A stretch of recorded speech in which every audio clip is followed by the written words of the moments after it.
This is an S TWP2P windrow merger. Each one of these pickups is 9 foot wide in working width. The belts on these two pickups, everywhere I see, are in average condition, I would call it. While on this side of the machine, I just want to point out a welded area that's been reinforced, non-factory, on both sides here.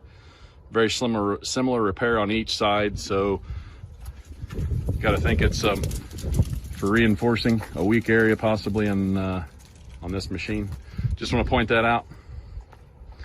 So off these two 9 foot pickups, it rolls it onto a 4 foot bed. The splices on this end of the bed are good. Towards the other end, I want to point out one that's ripped, where the belt's ripped and the splices probably need some repair or attention to it.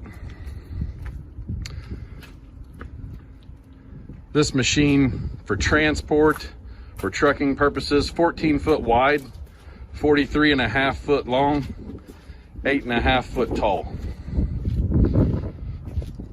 So 14 foot wide, 43.5 foot long, including the tongue, 43.5 foot long, 8.5 foot tall.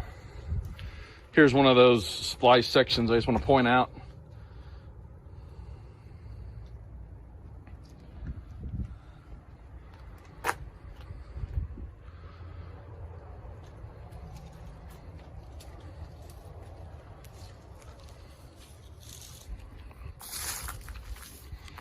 This has not been setting.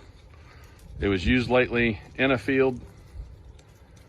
Other than just the obvious things I'm pointing out here, don't know why it wouldn't go back to the field and do the job you want it to do here, merging two windrows.